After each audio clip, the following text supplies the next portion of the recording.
ბოლო დროის ერთ-ერთი რეზონანსული მკვლელობის საქმე თბილისის საქალაქო სასამართლოში ცოტა ხანში ზურაბ ჟვანიას შვილს ბესარიონ ჟვანიას პატიმრობას დაუსწრებლად შეუფარდებენ. ის საქართველოში არ იმყოფება. გამოძიება ამტკიცებს, რომ სწორედ ჟვანიამ დაგეგმა კვარაცხელიას მკვლელობა. ლიზივე კვამ დასვა ყველა აქტუალური კითხვა, როგორც ბრალდების, ისე დასვის მხარესთან, ის ახლა ფორმულას ეთერში შემოუერთდება. ლიზი, გისმენთ. გიორგი, საუბარს დავიწყებ საქმის პროკურორის შესახებ, რომელიც არის გია შაიშმელაშვილი, ის პროკურორი, რომლის შესახებაც იზა ომაძე ძალიან დიდი ხნის განმავლობაში, ნიკო კვარაცხელიას დედა დიდი ხნის განმავლობაში საუბრობდა და ამბობდა, რომ ის მიზა მიმართულად დაზარალებდა საქმის გამოძიებას და ფარცხავდა საქმეს. ჯერჯერობით ეს პროკურორი ჩვენთან არ გამოჩენილა, უცნობია ის შევიდა თუ არა უკვე სასამართლო დარბაზთან, ჯერჯერობით იმასაც გეტყვით, რომ სხდომა არ დაწყებულა და ახლა ყველაზე მეტი კითხვა სწორედ ამ პროკურორის მიმართ მიემართება, რადგან ის არის ამ საქმეში მთავარი პირი, რომლის მიმართაც ბრალდებები ისმოდა ნიკო კვარაცხელიას ოჯახის მხრიდან საქმის ჩაფარცხვასთან დაკავშირებით და ახლა რატომ 5 წლის შემდეგ მოხდა ის, რომ მან ის ჩაერთო კვლავ საქმეში და დაუმძიმა ბრალი და წარუდგინა ბრალი კიდევ საქმის სხვა ფიგურანტებს. რაც შეეხება დაცვის მხარის პოზიციებს, რამდენიმე წუთში უნდა იმშოვონ თბილისის საქალაქო სასამართლოში სწორედ ბუსა ჟვანიასა და ძმები კაკულების საქმესთან დაკავშირებით და ჩვენ რამდენიმე წუთის წინ ვესაუბრეთ ძმები კაკულების უფლება დამცველს, რომელიც დეტალურად არ აკონკრეტებს მისი დაცვის ქვეშ მყოფების შესახებ საქმეში არსებული ახალი დეტალების შესახებ ინფორმაციას, თუმცა ამბობს ჩვენთან საუბრისას იმას, რომ ძმები კაკულები ისევ არ ცნობენ თავს დამნაშავედ ნიკო კვარაცხელიას საქმეზე, როგორც წინა წლების განმავლობაში ისინი სხვა საქმეზე იხდიან ახლა სასჯელს ლაითურის ციხეში და იქიდანაც აგზავნიან იმ გზავნილს, რომ არ ცნობენ თავს დამნაშავედ ნიკო კვარაცხელიას საქმეზე და თვლიან, რომ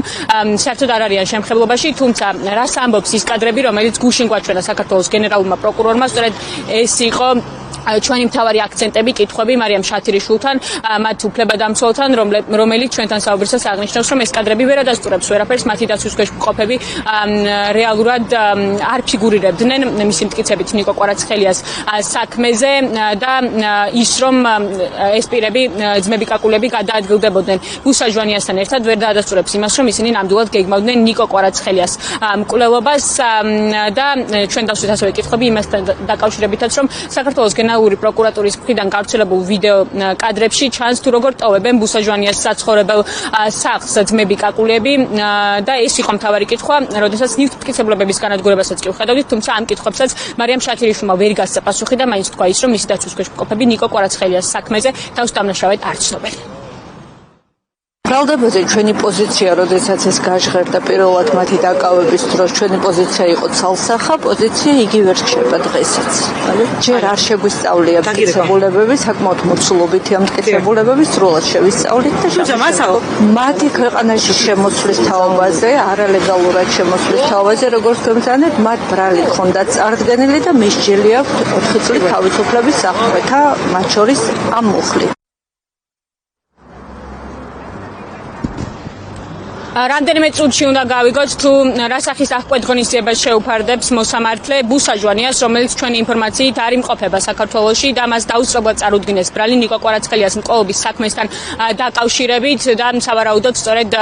დაუსწრებლად შეუფარდებენ მას აღკვეთი ღონისძიების სახით პატიმრობასაც, რადგან ეს არის პროკურატურის მთავარი მოთხოვნა. მაყურებელს შევახსენებ თუ რატომ იმართება 5 წლის შემდეგ ნიკო კვარაცხელიას საქმეზე ახლა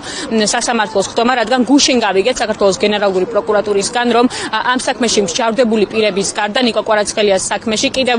ფიგურირებს 3 პირი, ესენი არიან ძმები კაკულები, რომლებიც 9 წლით ისედაც სხედან ახლა ციხეში, ლაითურის ციხეში, საერთოდ სხვა სისხლის სამართლის საქმეზე და ასევე ამ საქმეში ფიგურირებს ზურაბ ჟვანიას შვილი ბუსა ჟვანია, რომელიც საქართველოს გენერალური პროკურატურის მტკიცებით აორგანიზებდა ნიკო კვარაცხელიას მკვლელობას და სწორედ მან შეუკვეთა მსჯავრდებულ პირებს ნიკო კვარაცხელიას მკვლელობა და მის საცხოვრებელ სახლში გეგმავდნენ თუ როგორ უნდა ჩასაფრებოდნენ